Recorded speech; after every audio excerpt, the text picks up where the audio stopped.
Elena Marsh was pointing a gun at a Russian arms dealer in an ancient Peruvian temple when she realized three things simultaneously. First, the gun was heavier than it looked in movies. Second, her hands were shaking so badly she was probably going to shoot herself in the foot. Third, 4 days ago, her biggest problem had been deciding whether her fictional hero should kiss the Duchess in Chapter 12 or wait until after Chapter 15. Now she was about to die in a collapsing temple, having accidentally triggered an ancient booby trap by shooting a wall instead of a person, while a gemstone that had destroyed civilizations pulsed with deadly light behind her. The Russian, Dmitry Volkov, arms dealer, psychopath, and current winner of Elena's Most Likely to Murder Me award, was screaming something in Russian that definitely wasn't compliments. Blood ran down his face from where Elena had tackled him. Yes, tackled. Her, Elena Marsh, who got winded climbing stairs. The temple shook. Chunks of thousand-year-old ceiling began to fall. Her sister, Catherine, was yelling something about running. Marcus, the impossibly attractive criminal who'd kept her alive for the past 3 days, grabbed her hand. "Move," he shouted. And Elena thought, how the hell did I get here? Let me back up. Because 4 days ago, I was exactly where I'd been for the past 32 years, invisible, ordinary, and perfectly safe in Seattle. 4 days ago, the most dangerous thing in my life was my cat Edgar, who had a vendetta against my ankles. I was a writer. Adventure novels, technically, though let's be honest, they were romance novels with occasional sword fights. My heroes were always impossibly handsome. My heroines were always impossibly brave. And I was impossibly boring. My greatest adventure had been accidentally taking the wrong bus to Tacoma. I'd panicked for 20 minutes before asking the driver for help. That was me, the kind of person who panicked on public transportation. My sister Catherine was the adventurer, the archaeologist, the one who climbed mountains and discovered lost civilizations and lived like she was immortal. We used to be close before her work consumed her, before the distance between us grew too wide to bridge. And then, 3 years ago, she vanished, disappeared in Peru on what was supposed to be a routine archaeological survey. The police searched for months, found nothing, eventually declared her presumed deceased, body never recovered, case closed. I mourned. I cried until there were no tears left, and finally, painfully, I learned to live with the absence. Until the phone call.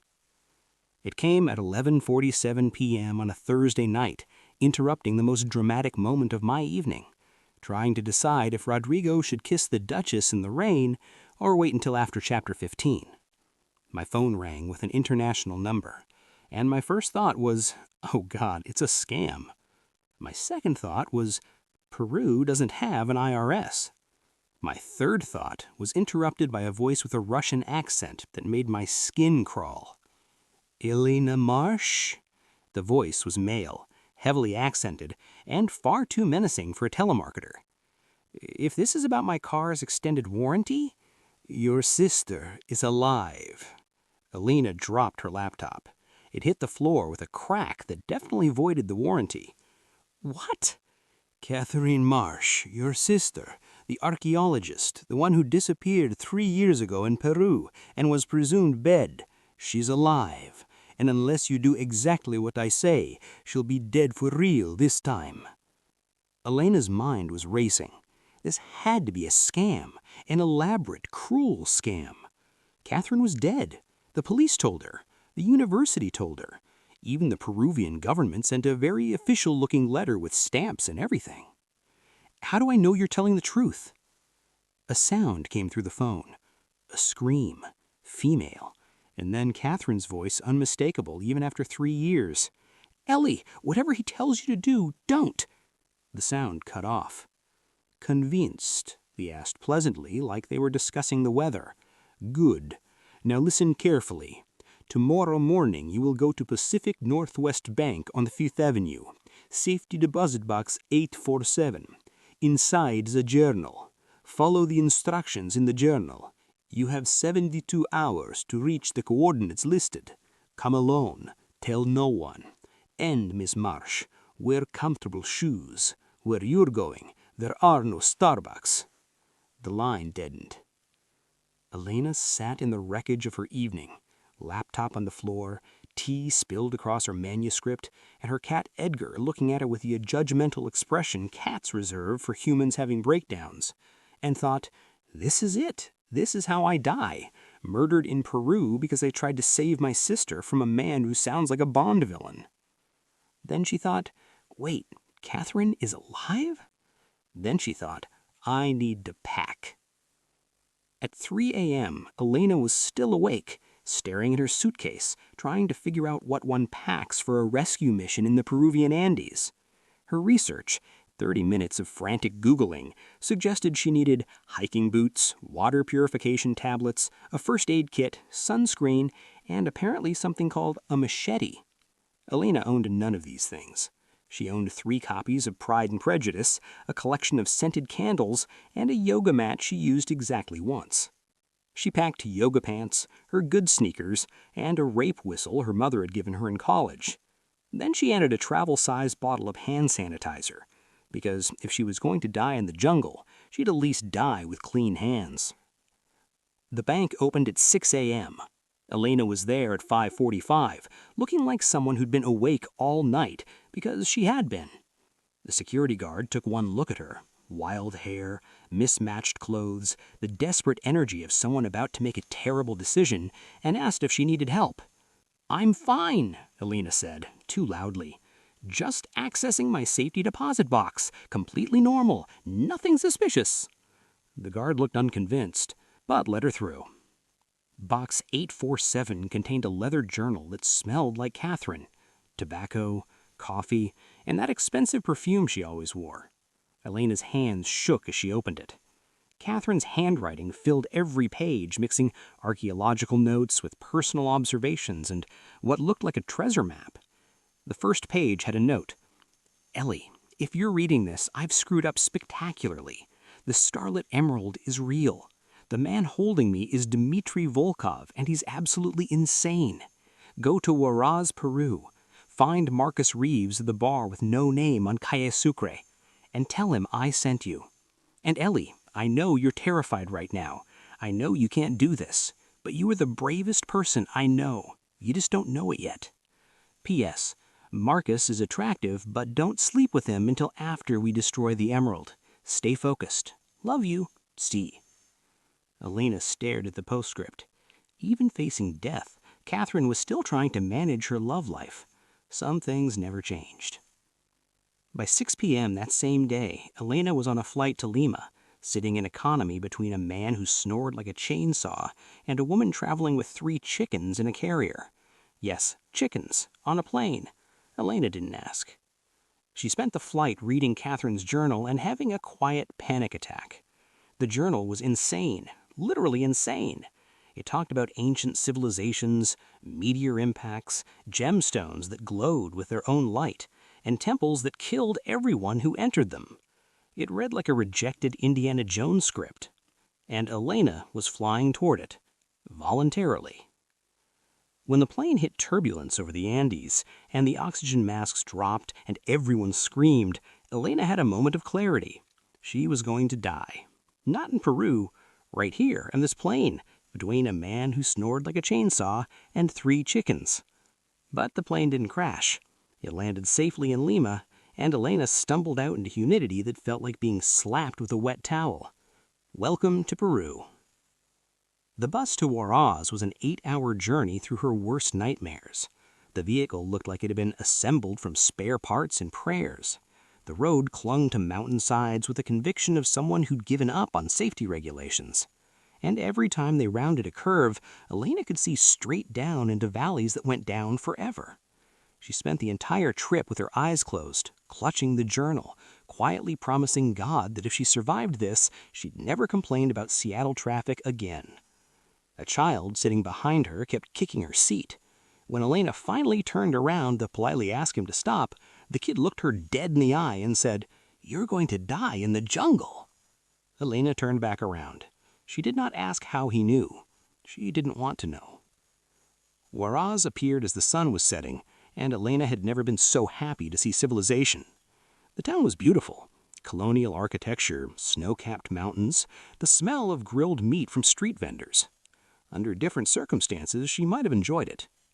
But she was here to find a bar with no name, and a man named Marcus Reeves who was apparently attractive but off-limits until after they destroyed a mythical emerald. Her life became a bad novel, the kind she would have rejected if someone had submitted it to her.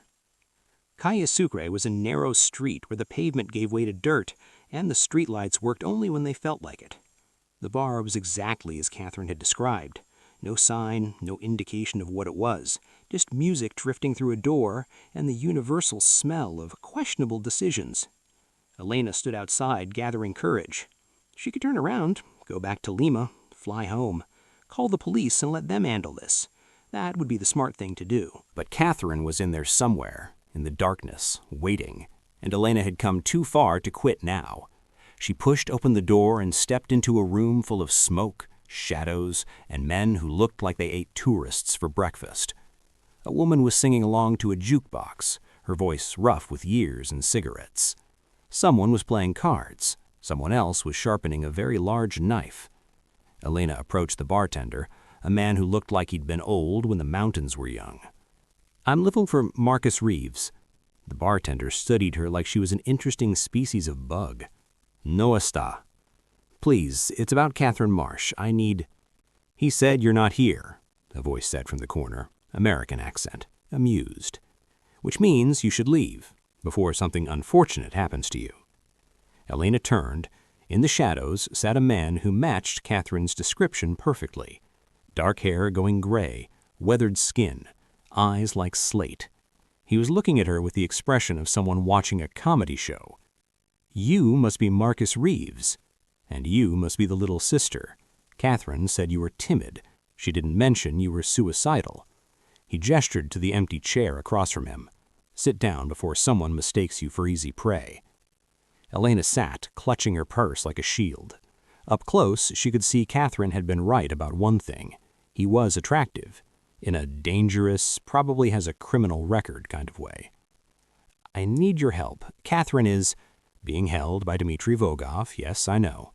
I've been trying to find her for 3 months, and now you show up looking like a lost librarian, and somehow you're supposed to help? They should be entertaining." Elena had imagined this moment many times on the flight over. In her imagination, Marcus Reeves was grateful for her help, respectful, maybe even impressed by her courage in coming all this way. The reality was somewhat different. "Let me get this straight," Marcus said, leaning back in his chair with the air of someone enjoying himself immensely. "You've never been to South America, you don't speak Spanish, you don't know how to use a machete, and your idea of roughing it is a hotel without room service. Did I miss anything?" "I can do this," Elena said, trying to sound confident and failing spectacularly. "Really, have you ever hiked before?" "I walked the entire Burt Gilman Trail once." "That's a paved bike path. It's 27 miles. And where we're going is 80 miles through some of the most hostile terrain on the planet. But sure, your bike path experience will definitely prepare you." Marcus signaled the bartender for another drink. "Look, I appreciate that you came all this way. Very noble, very stupid, but noble. But the best thing you can do for your sister is go home and let me handle this. Catherine sent me to you. She gave me the journal." She pulled it out, laying it on the table between them. "She trusted me to do this." Marcus's expression changed when he saw the journal. He reached for it carefully, like it might explode. When he opened it and saw Catherine's handwriting, something in his face softened. "She's alive," he said quietly, more to himself than to Elena. "Yes, and some psychopath is going to start cutting off her fingers if I don't follow the coordinates in that journal. So either help me or get out of my way." Marcus looked up, surprised. "Did you just threaten me?" "No, maybe. I don't know. I'm new at this." Elena took a breath. "Look, I know I'm not cut out for this. I know I'm going to slow you down. I know I'll probably die horribly. But Catherine is my sister. She's the only family I have left, and I'm not going home without her." Marcus studied her for a long moment. Then he closed the journal and slid it back across the table. "Fine, but we do this my way. You follow my instructions exactly. You don't question me, you don't wander off, you don't touch anything I tell you not to touch. Understood?" "Understood. And when you inevitably panic and want to quit, I'm not stopping to hold your hand. We keep moving no matter what." "I won't panic." Marcus smiled. It was not a comforting smile. "Sure you won't. Meet me here at dawn. And Miss Marsh, lose the yoga pants. You'll need actual hiking gear." That night, Elena discovered that Juarez had exactly one store that sold hiking equipment, and the owner spoke no English whatsoever. Through a combination of pointing, Google Translate, and desperate charades, Elena managed to acquire boots that were definitely too small, a backpack that was definitely too big, a water bottle, some kind of dried meat that looked like shoe leather, and a machete that terrified her. The shopkeeper kept trying to sell her something he called importante para la selva while making slithering motions with his hands. Elena bought it. She had no idea what it was. It went in the backpack with everything else. Before we continue with Elena's comedy of errors in the Peruvian wilderness, I want to ask you something. Are you enjoying this story so far? If you are, please hit that subscribe button and leave a comment telling me where you're listening from. I love knowing that this story is reaching people from all over the world, whether you're in Lima, London, Tokyo, or Texas. Your comments genuinely make my day. Now, let's get back to Elena, who's about to discover that hiking boots need to be broken in before you wear them for 80 miles. Marcus was waiting at the bar at dawn, looking like he'd actually slept, which Elena resented, because she'd spent the night having anxiety dreams about falling off mountains. He took one look at her new gear and sighed. "Those boots are too small." "They're fine." "You're going to get blisters." "I said they're fine." Marcus shrugged. "Your funeral. Let's go." The trail started innocently enough. A well-maintained path, gentle incline, beautiful views. Elena thought, "This isn't so bad. I can do this." That optimism lasted approximately 45 minutes. By hour 2, her feet were screaming. By hour 3, she was seriously considering faking an injury. By hour 4, Marcus finally called for a break and Elena collapsed against a rock like she'd been shot. "Water?" Marcus offered, not even breathing murmured.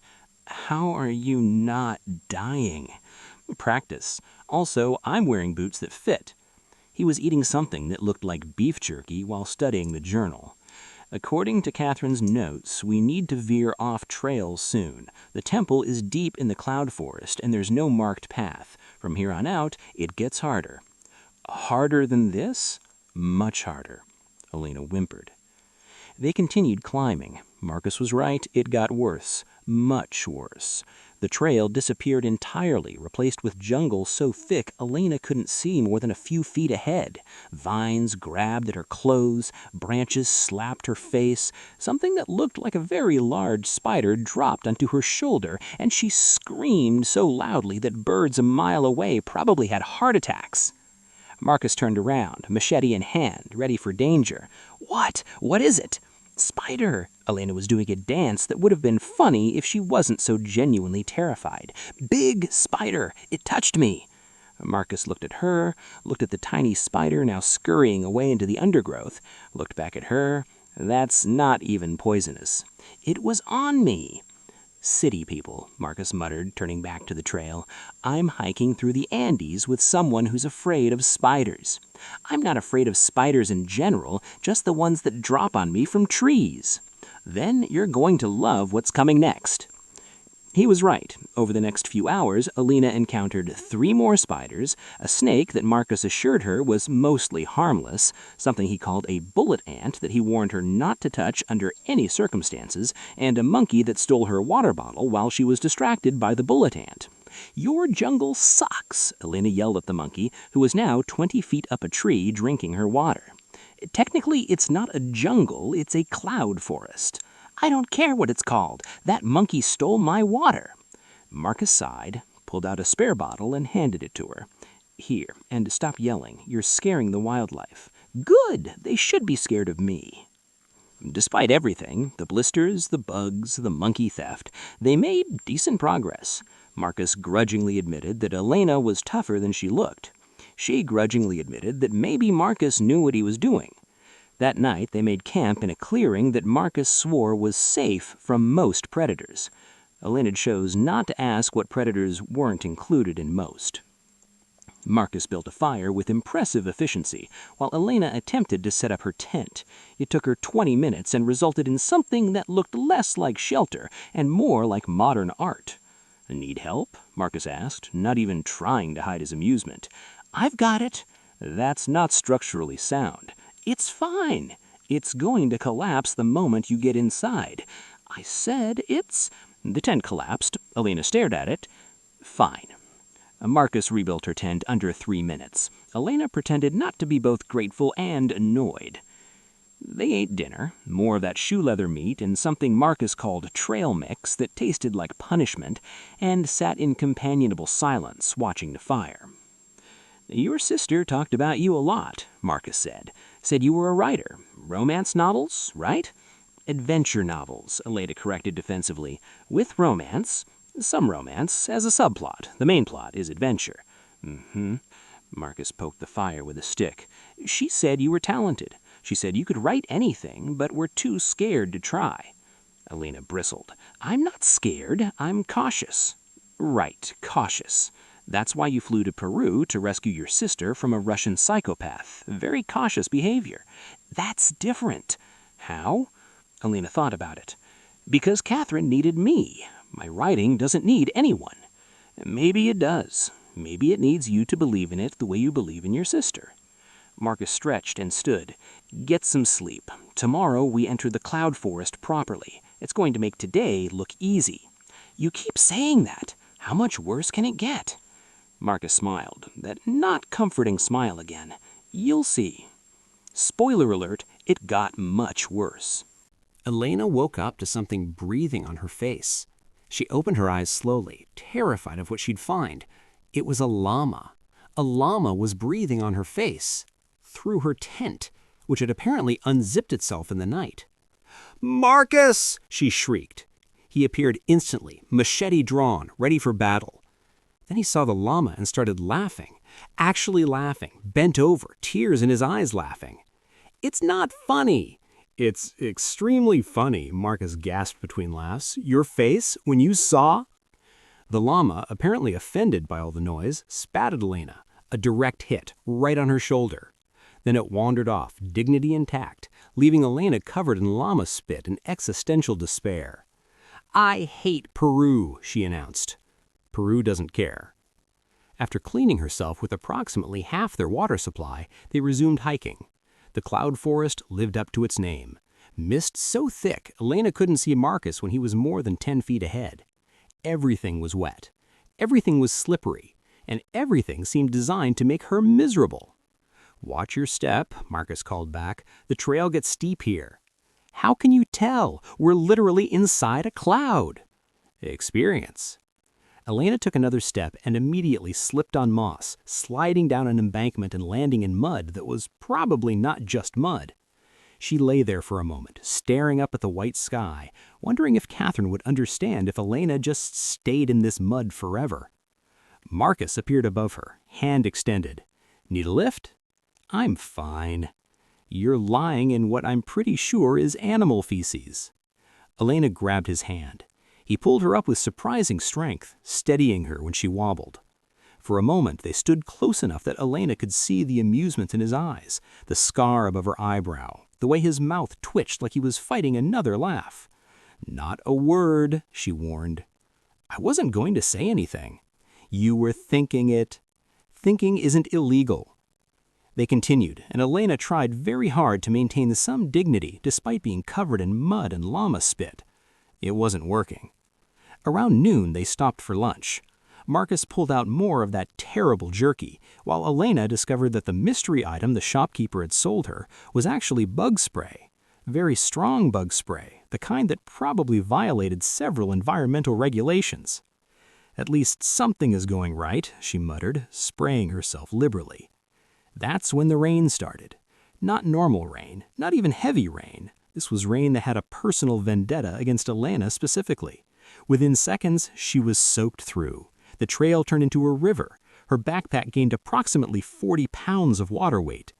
"We need to find shelter," Marcus shouted over the downpour. "Where?" "There." He pointed to what looked like a solid wall of jungle. "I don't see anything." "Trust me." Elena was learning that "trust me" from Marcus usually preceded something terrible. But she followed anyway, pushing through vegetation that seemed determined to keep them out. And then suddenly they were under an overhang. Not quite a cave, but enough to escape the worst of the rain. They sat there, dripping, miserable, and Elena started laughing. She couldn't help it. The absurdity of the situation, a Seattle writer sitting in Peruvian cloud forest, covered in mud and llama spit, soaking wet, on a mission to rescue her sister from a Bond villain. It was too ridiculous not to laugh. Marcus looked at her like she'd lost her mind. "Are you okay?" "No," Elena gasped between laughs. "No, I'm definitely not okay. I'm having a breakdown." "Try to have it quietly. You'll attract predators." That made her laugh harder. Predators, of course. Why not? Why not add predators to this disaster? But Marcus was smiling now, too. "You're handling this better than I expected. Rock bottom, and yet you're exceeding them." The rain lasted an hour. When it finally stopped, they emerged to find the forest transformed. Everything glowed with an otherworldly light. Water dripped from leaves that looked prehistoric. Orchids bloomed in impossible colors. Despite everything, it was beautiful. "Okay, I admit, that's kind of amazing." "Wait until you see the temple, if we survive long enough to reach it." "You're terrible at pep talks." "I'm a realist, not a motivational speaker." Marcus stood, stretching. "Get some sleep. Tomorrow, we rescue your sister or die trying. Either way, it'll be an adventure." Elena settled into her tent, which hadn't collapsed yet, progress, and tried to sleep. But her mind kept racing. In 24 hours, she'd either save Catherine or watch her die. She'd either destroy the emerald or watch it fall into the hands of a madman. She'd either survive this or become another cautionary tale about Americans who died stupid things abroad. But despite everything, the pain, the fear, the very real possibility of death, Elena felt something she hadn't felt in years. She felt alive. Not the half-life she'd been living in Seattle, hiding behind her writing, making herself small and invisible. Actually alive, present, engaged with the world in a way that terrified and exhilarated her. Maybe Catherine had been right. Maybe she had always been brave. She just hadn't known it yet.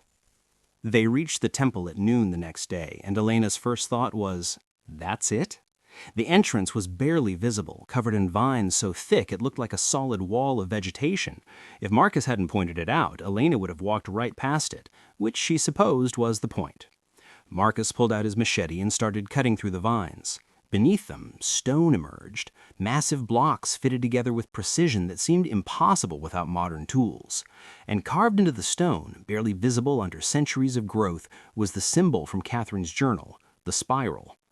"This is it," Marcus said quietly. "The Temple of Forgotten Names." "Great, so when do we die horribly?" "Probably soon. Stay close." They stepped through the entrance into darkness that felt alive. Marcus pulled out flashlights. He'd brought two, which Elena appreciated, and the beams cut through shadows that seemed reluctant to move. The tunnel descended at a gentle angle, the walls covered in carvings that made Elena's skin crawl. Figures with too many eyes, symbols that hurt to look at directly, scenes of sacrifice that were far too detailed. "Happy place," she muttered, "very welcoming." "It's a warning. The people who built this wanted to scare away anyone who got this far.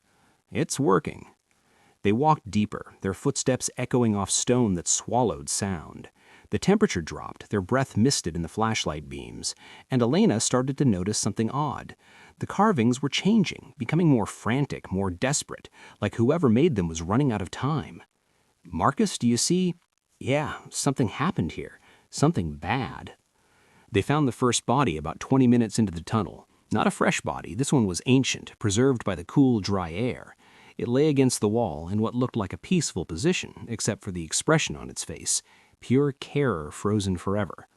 "Don't touch it," Marcus warned. "Wasn't planning on it." They found more bodies as they went deeper. all arranged the same way, all with the same expression of horror. Elena counted 12 before she stopped counting. "The priests," she whispered, understanding. "The ones who first found the emerald. They didn't just die, they came here to die. This is a tomb. And we're walking right into it. Comforting." The tunnel opened into a series of chambers, each more elaborate than the last. Some contained pottery, some contained textiles that crumbled at the slightest air movement. One contained weapons, stone blades, clubs, spears, all laid out with ceremonial precision. "They were preparing for war," Marcus said, examining the weapons. "But against what? Against anyone who came for the emerald? Or against the emerald itself?" In the largest chamber, they found a mural that stopped them both. It showed the meteor impact, a star falling from the sky, striking the earth, creating a crater that glowed with red light. And in the center of the crater, the scarlet emerald, pulsing like a heart. But what caught Elena's attention was what came next in the sequence.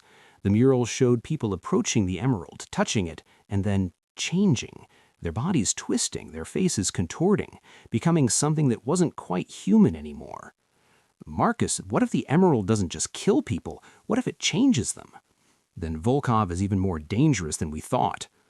They continued deeper, and the tunnel suddenly opened into a chamber so vast their flashlights couldn't find the walls. And in the center, on an altar of black stone that seemed to absorb light, was the scarlet emerald. It was exactly as Catherine had described, and nothing like Elena had imagined. Larger than a human heart, glowing with its own internal luminescence, deep red like blood lit from within. But it wasn't still. It pulsed, almost like breathing, and Elena could swear she heard it, not with her ears, but inside her head, a low thrumming that made her teeth ache. "Holy hell," Marcus breathed. "It's real." Elena stepped closer, drawn by something she couldn't explain. The emerald seemed to be calling her, whispering promises in a language she almost understood. Power, knowledge, everything she'd ever wanted. All she had to do was touch it. Marcus grabbed her arm, yanking her back. "Don't. Whatever you're feeling right now, that's not you. That's it." Elena shook her head, clearing it. "What just happened?" "The emerald calls to people, makes them want it. That's how it kills. It makes you careless." He studied the altar, keeping his distance. "The case. Do you see how it's encased in crystal?" Elena looked. The emerald was indeed surrounded by crystal that seemed to grow from the stone itself. "How do we open it?" "We don't. That's the problem. Catherine spent months figuring out the sequence, and even she said it was dangerous. One wrong move and—" A slow clap echoed through the chamber, the sound multiplying off the stone walls. "Bravo," said a voice with a Russian accent. "Truly impressive. You've saved me weeks of searching." Dmitri Volkov stepped into the light, and Elena's first thought was, "He looks like an accountant." He was smaller than she had imagined, compact, precise, with silver hair and glasses that gave him an almost professorial air. He wore an expensive suit despite the setting, and held a pistol with a casual ease of someone who used weapons the way others used phones. Behind him came 4 armed men, and between 2 of them, barely able to stand, was Catherine. Elena's sister looked nothing like the confident archaeologist she remembered. Catherine was thin, bruised, her clothes torn and filthy. But when their eyes met, Catherine managed a weak smile and mouthed, "You told you to wear comfortable shoes." Even now, even facing death, Catherine was making jokes. "Catherine!" Elena started forward, but Marcus held her back. "How touching," Volkov said, his voice pleasant, conversational, which somehow made it more terrifying. "The Marsh sisters, reunited at last. And Mr. Reeves, always a pleasure. Though I must say I'm disappointed. I expected more of a challenge from the infamous Marcus Reeves. Instead, you led me right to my prize like a well-trained dog." "We didn't lead you anywhere," Marcus said calmly. "You've been following us since Juarez." "Of course. Did you think I wouldn't notice the American woman wandering around town asking for you? My network is extensive, Mr. Reeves. The moment Miss Marsh landed in Lima, I knew." Volkov smiled, adjusting his glasses. "But I must thank you both. Tracking you was far easier than searching these mountains myself. You even cleared the entrance, saved me considerable time." "You're welcome," Elena said, trying to keep her voice steady. "Can we have my sister back now?" "Like you. Such American directness. No, Miss Marsh, you cannot have your sister back. Not yet. First, you're going to help me open that case. Catherine has been uncooperative, but perhaps seeing you in danger will motivate her." "Don't tell him anything, Helly." Catherine said, her voice hoarse but defiant. "Whatever he does to me—" One of the guards hit her. Catherine crumpled, and Elena lunged forward, only to have a gun pressed against her temple. "Please don't do that again," Volkov said pleasantly. "It makes my men nervous, and when they're nervous, they shoot people. Now, Catherine, let's try this again. Tell me how to open the case, or I start with your sister's kneecaps. They are quite painful to lose, I'm told." Catherine looked at Elena, and for the first time since they'd entered the temple, Elena saw fear in Catherine's eyes. Real fear, not for herself, but for Elena. "Don't do it," Elena said, trying to make her voice firm. "Catherine, listen to Nicky. If he gets the emerald, millions of people will die. My life isn't worth that." "How noble! How foolish! Catherine, you have 10 seconds. 10, 9, 8... Wait!" Catherine's voice broke. "Wait, I'll tell you. Just don't hurt her." "Excellent choice. Begin." Catherine took a shaking breath. "The base of the altar has 7 pressure points. You have to press them in sequence based on the stellar positions at the moment of the meteor impact. August 15th, 1437, pre-dawn, the constellation of the Southern Cross at its highest point. Calculate the positions and translate them to the pressure sequence." One of Volkov's men pulled out a tablet, fingers flying across the screen. "Calculating now, sir." While they waited, Elena caught Marcus's eye. He glanced down to his boot, then back at Elena. The same signal from yesterday, the knife. He still had it. Elena gave the smallest nod. She understood. When everyone's attention was on the emerald, they'd have one chance. Probably a suicidal chance, but a chance nonetheless. "A sequence calculated," the man with the tablet announced. "Excellent." Volkov approached the altar, studying the base.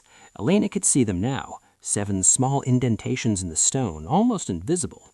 "Watch closely, everyone. History is about to be made." He pressed the first point. A low hum filled the chamber, so deep Elena felt it in her bones. He pressed the second, third, fourth. With each press, the humming grew louder, and the emerald's glow intensified, pulsing faster, brighter. "It's beautiful," Volkov whispered, mesmerized. 5th point. 6th. The crystal case was beginning to glow now, light running through it like veins carrying fire. Marcus's hand moved toward his boot. 7th point. The case exploded with light, not an explosion of force, but of radiance so intense it was like looking into the sun. Everyone in the chamber cried out, throwing up their hands, temporarily blinded. Marcus moved. In one fluid motion, he'd grabbed the knife from his boot, drove it into the thigh of the nearest guard, and rolled behind the altar. Elena, remembering every bad action movie she'd ever seen, threw herself at Volkov's legs, tackling him. It was not graceful. It was not heroic. She basically just fell on him and hoped for the best. But it worked. Volkov went down, his pistol skittering across the floor.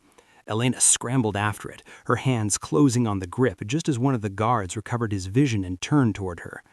"Don't move!" she shouted, pointing the gun at him with shaking hands. "I'll shoot you. I've never shot anyone before, but there's a first time for everything." The guard looked at her, looked at the gun, which was pointed approximately at his feet because Elena's hands were shaking so badly, and then he started laughing. "You think this is funny? I'm very unstable right now. I haven't slept in days. I was attacked by a llama. I will shoot you." The guard took a step forward. Elena closed her eyes and pulled the trigger. The recoil nearly broke her wrist. The sound was deafening, and the bullet hit something. Definitely not the guard, because he was still standing, but something made of stone that exploded in a shower of dust.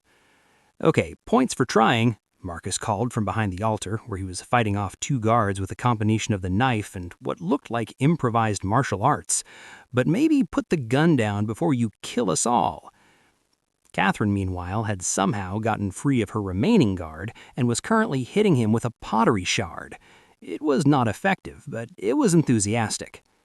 The whole scene was chaos. Beautiful, terrible chaos. And then the temple started to shake. At first, Elena thought it was just the humming from the emerald intensifying, but then chunks of ceiling began to fall. Cracks appeared in the walls. The ancient structure, stable for over 1,000 years, was coming apart. "What did you do?" Volkov screamed at her, blood running from a cut on his forehead. I shot a wall. How was I supposed to know that would make everything collapse? It wasn't the wall, Catherine shouted over the growing rumble. It's the emerald. Opening the case released its energy. This whole temple is going to come down. Marcus appeared at Elena's side, grabbed her hand. Run, now! They ran, all of them, even Volkov's men, survival instinct overriding training. The tunnel was collapsing behind them, huge stone blocks falling like dominoes. Dust filled the air so thick Elena could barely see. Her lungs burned, her legs were jelly, but she kept moving because stopping meant death. Catherine was flagging, her injuries catching up to her. Marcus practically carried her, one arm around her waist, dragging her forward, even as blood ran down his face from a gash on her forehead. Behind them, Volkov was screaming orders in Russian, but his words were swallowed by the roar of collapsing stone. The temple was eating itself, grinding down into rubble and memory. They burst out of the entrance into blinding sunlight, just as the tunnel behind them imploded. The ground shook, trees swayed, and then, with the sound of the end of the world, the entire temple collapsed inward, creating a crater where the entrance had been. Elena, Marcus, and Catherine tumbled down the hillside away from the collapse, landing in a heap at the bottom. For a long moment, they just lay there, coughing, bleeding, barely able to believe they were alive. Did we? Elena couldn't finish the sentence. Yeah, Marcus gasped. We did.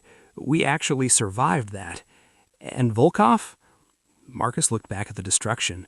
If he made it out, he's the luckiest man alive, but I'm betting he's buried under about 1,000 tons of stone. Catherine started laughing, a slightly hysterical sound, but genuine. We did it! We actually did it! Ellie, you shot a wall and saved the world! I was aiming for a person. Even better, you're a terrible shot who accidentally became a hero. They sat there for a long time, too exhausted to move, too relieved to care. The sun was setting, painting the jungle in shades of gold and orange. Birds were returning to their roosts, calling to each other in the fading light. The world was returning to normal, as if nothing had happened. As if they hadn't just prevented a madman from obtaining a weapon that could reshape civilization. As if Elena Marsh, Seattle writer and chronic worrier, hadn't just survived the adventure of a lifetime. They made camp that night several miles from the collapse site, high enough up that they could see the dust still settling over what used to be the Temple of Forgotten Names. The emerald was buried, Volkov was probably dead, and they were alive. Against all odds, they were alive. Marcus had salvaged supplies from one of his hidden caches. Apparently, he had stashes all over these mountains, which raised questions Elena decided not to ask. He treated their wounds with efficient competence, wrapping Catherine's ribs, cleaning the gash on his forehead, and examining Elena's feet with a wince. Your blisters have blisters, he observed. Thank you for that medical assessment, Dr. Reeves. I'm just saying you're going to feel this tomorrow. I feel it now. Catherine sat wrapped in an emergency blanket, looking like she'd been through a war, which Elena supposed she had. Her sister's face was a road map of bruises, her wrists raw from restraints, her eyes hollow with exhaustion. But she was smiling. Ellie, Catherine said softly, you came for me. You actually came. Of course I came. You're my sister. I thought... When Volkov told me he'd contacted you, I thought you'd call the police, do the sensible thing. I never imagined you'd actually fly to Peru and trek through the mountains and... Her voice broke. And tackle a man with a gun. Who does that? Apparently I do. Turns out I'm terrible at being sensible. Catherine laughed, then winced at the pain in her ribs.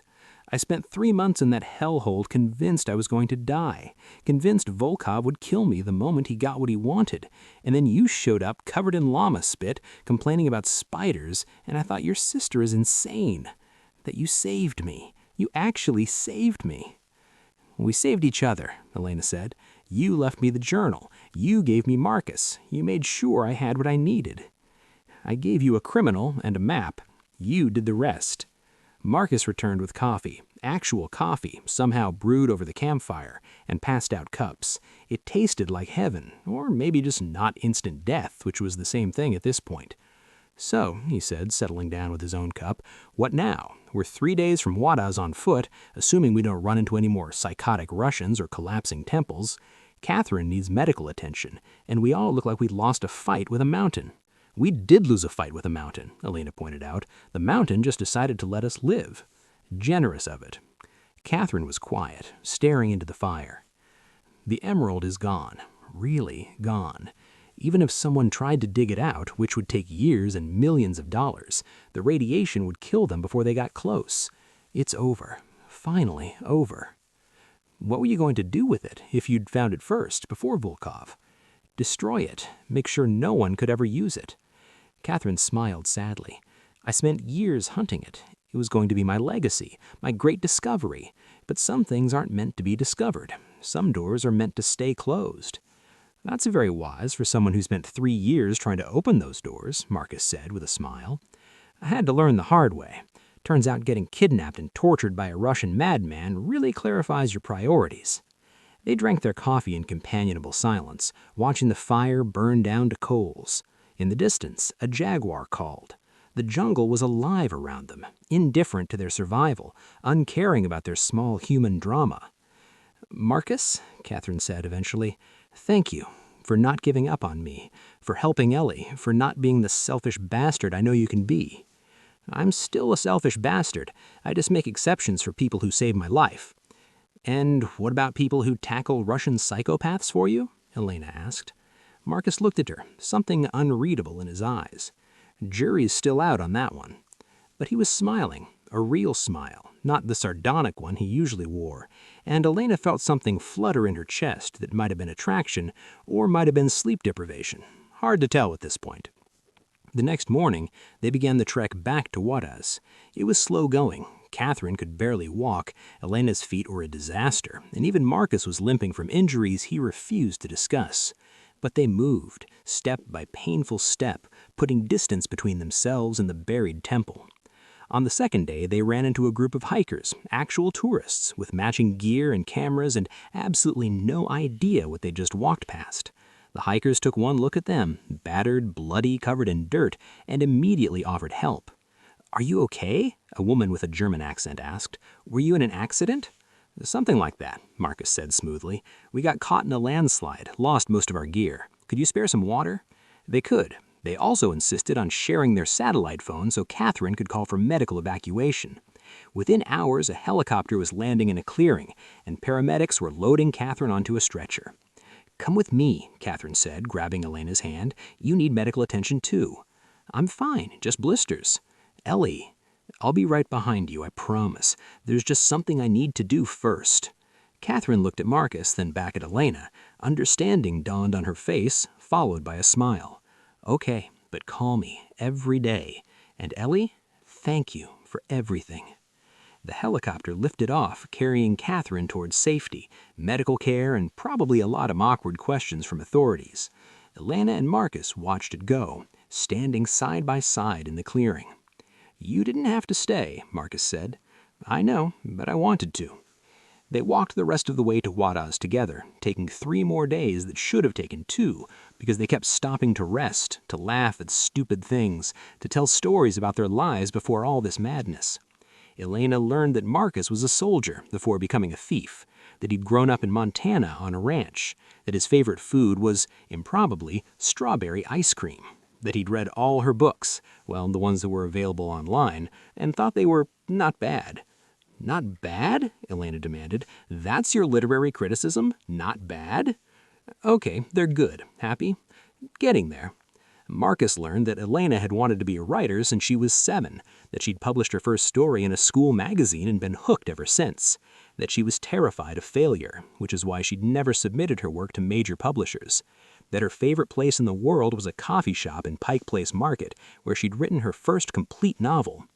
"You should submit your work," he said as they walked through increasingly civilized terrain, actual roads appearing. "You're better than you think." "How would you know? You said not bad." "I lied. They're actually good. You write action well. The emotional stuff is solid. You just need to believe in yourself."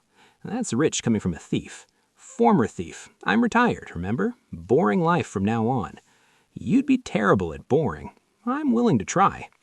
They reached Huaraz on a Tuesday afternoon, looking like refugees from some private war. Marcus walked Elena to her hotel. She'd booked a room online, needing a real bed and a hot shower more than she'd ever needed anything. At the door, they stood awkwardly, neither quite ready to say goodbye. "So," Elena said, "I guess this is it." "I guess so. Thank you for everything, for keeping me alive, for not leaving me behind when I was being pathetic. You weren't pathetic, you were brave, really brave, and funny, even covered in llama spit." "High praise, the highest I've got." He reached into his pocket and pulled out something small, wrapped in cloth. "Here," he said, "I found this in the temple before everything went to hell. Thought you might want it." Elena unwrapped it carefully.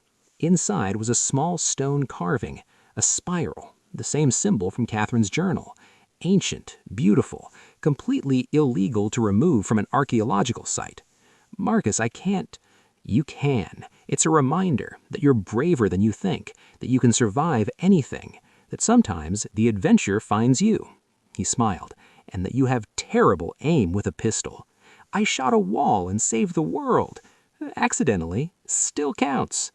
They stood there, smiling at each other, and Elena felt that flutter again. Definitely attraction. Definitely not sleep deprivation. "If you're ever in Montana," Marcus said, "there's a bar called the Last Chance Saloon. Terrible name, I know. I'm working on it. But the whiskey is good, and the company is better." "Is that an invitation?" "If you want it to be." Elena stepped forward and kissed him. It was impulsive, probably stupid, definitely complicated, but after everything they'd been through, the mountains, the temple, the llama incident, complicated seemed manageable. When they broke apart, Marcus was grinning. "So that's a yes?" "That's a maybe. Let me finish my next book first, but then, maybe. I can work with maybe." Elena flew home 3 days later, after giving a heavily edited statement to Peruvian authorities that omitted ancient temples, glowing emeralds, and anything that might sound like a Harrison Ford movie. Catherine had already spun a cover story. They'd been caught in a landslide while hiking, separated for days, reunited by luck. Boring. Believable. Completely false. The authorities accepted it because the alternative, that 3 Americans had destroyed a priceless archaeological site while fighting off a Russian arms dealer, was too ridiculous to be true. Seattle looked exactly the same when Elena returned. The same gray sky, the same rain, the same coffee shops on every corner. But Elena had changed. She felt it in the way she walked through the airport, ticking up space, making eye contact with strangers. She felt it in the way she looked at her reflection, seeing not someone small and forgettable, but someone who'd survived the unsurvivable. Her apartment was exactly as she'd left it. Laptop on the coffee table, now with a crack down the screen from what she'd dropped it. Manuscripts in boxes. Rejection letters she'd never thrown away. The detritus of her old life. Elena spent 1 day recovering, then she got to work. She wrote like she'd never written before. Not the same safe story she'd been telling for years, not the manuscripts that collected rejection letters. She wrote about a woman who discovered she was brave, about a sister worth saving, about a thief with a conscience, about a journey that changed everything. She changed the names, altered locations, made the emerald a ruby. Peru became Bolivia. Catherine became Christina. Marcus became Max. But the heart remained true. The fear, the courage, the moment when ordinary people become extraordinary. She called it The Price of Fire. It sold to the first publisher she submitted to, not for a fortune, but for enough. Enough to quit her job, enough to keep writing, enough to prove she'd been right to take the risk. Catherine called every Sunday without fail. Sometimes they talked about the book, sometimes about Catherine's new teaching position, safer than fieldwork, less likely to involve kidnapping. Sometimes about nothing at all, just enjoying the sound of each other's voices. "How are the feet?" Catherine asked one Sunday, 6 months after Peru. "Still attached, barely. How are the ribs?" "Same. We're a matching set of disaster survivors. We should get t-shirts. I survived the temple of forgotten names and all I got was this lousy trauma." Catchy. They'd grown closer in those 6 months than they'd been in years. The distance between them had closed, not because of geography. Catherine was still in California, Elena still in Seattle, but because they'd been tested by fire and survived. Marcus sent postcards, never with a return address, but always with a location. Montana, Wyoming, Colorado, working his way through the Mountain West, apparently making good on his promise to open a bar. The latest one showed a small town Elena hadn't heard of, with mountains in the background and a single street that looked like something from a Western. On the back, in his precise handwriting, "Found the place. Opening next month. The Last Chance Saloon. Still a terrible name. First whiskey still on me. M." Elena kept the postcard pinned to her office wall, next to a map of South America and the stone spiral he'd given her. Reminders, anchors, proof that she'd lived it all. 1 year after Peru, Elena was in a bookstore in Seattle, doing a reading for her newly published novel. The crowd was larger than she'd expected, maybe 50 people. Some she recognized from her old writing group, some complete strangers who'd stumbled in looking for the bathroom and stayed. She read the scene where her protagonist first arrives in the fictional country, terrified and out of her depth. The scene where she meets the charming criminal who'll become her guide. The scene where she tackles the villain and accidentally saves the day. The audience laughed in all the right places. Some of them even seemed moved during the emotional scenes. And when she finished, they applauded. Actually applauded. During the Q&A, someone asked, "How much of this is real?" Elena smiled. "All of it? None of it. Writers lie for a living. That's what makes it true." After the reading, a young woman approached, clutching a manuscript. She looked terrified, hopeful, exactly like Elena had been a year ago. "I've been working on this for 3 years, but I'm scared to submit it. What if it's not good enough? What if I fail?" Elena looked at her, really looked at her, and saw herself, small, scared, convinced that the life she wanted was meant for braver people. "Submit it," Elena said firmly, "because the only guaranteed failure is never trying, and you'll regret not trying a lot more than you'll regret trying and failing." The woman's eyes filled with tears. "Thank you." As she left, Elena felt something settle in her chest. Purpose, the knowledge that her story, the terrifying, ridiculous true story, had given her something worth passing on. That night, Elena made a decision. She booked a flight, rented a car, plotted a route to a small town in Montana she'd never heard of, where a bar with a terrible name was apparently opening this weekend. The drive took 2 days. She stopped at rest areas and cheap motels, eating gas station sandwiches and drinking terrible coffee, and loved every minute of it. This was what living felt like, moving towards something instead of hiding from everything. The Last Chance Saloon was exactly like she'd imagined. Small, rustic, with a hand-painted sign that looked like Marcus had done it himself. Through the windows, she could see him behind the bar, talking to a customer, laughing at something. He'd grown a beard. It looked good on him. Elena sat in her rental car for 5 minutes, gathering courage. This was stupid. He'd invited her as a courtesy. He probably didn't expect her to actually show up. They'd survived an adventure together, kissed once, and exchanged maybe 5 postcards. That wasn't in a relationship. That was barely an acquaintance. But then she thought about the temple, the moment she'd tackled Volkov, the feeling of being alive, truly alive, for the first time in years.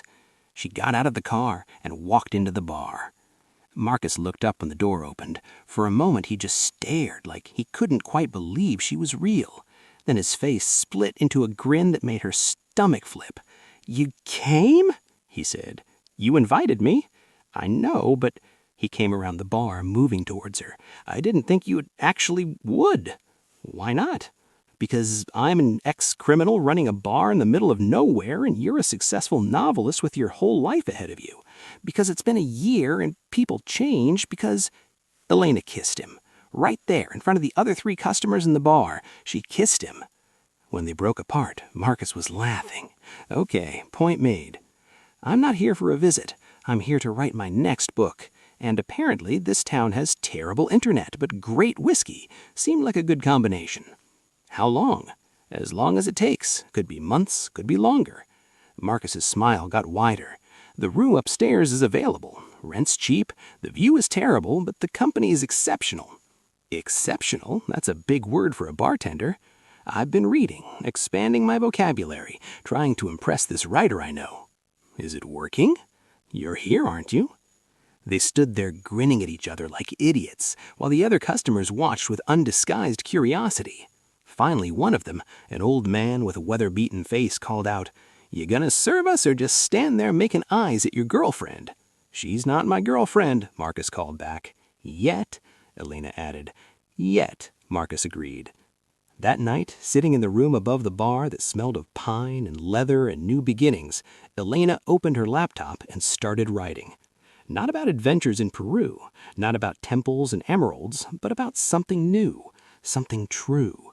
About a woman who learned to be brave, who discovered that the biggest adventure wasn't found in ancient temples or lost treasures, but in the courage to show up, to take risks, to love, to show up for the people that matter and the adventures that scare you. To choose, again and again, the extraordinary life hiding inside the ordinary one. Elena typed the last words of her new novel, saved the file, closed her laptop, and went downstairs to have that whiskey Marcus had promised a year ago. The adventure was just beginning. And that, dear listener, is where our story ends. Not with explosions or collapsed temples, but with a woman finding her courage and a new beginning in the most unexpected place. Thank you for joining me on this journey. If you enjoyed this story, please subscribe and leave a comment telling me where you're from. I love knowing these stories connect people across the world. Until next time, remember, you are braver than you think. And sometimes the best adventures are the ones you never saw coming. Take the first step. The rest will follow.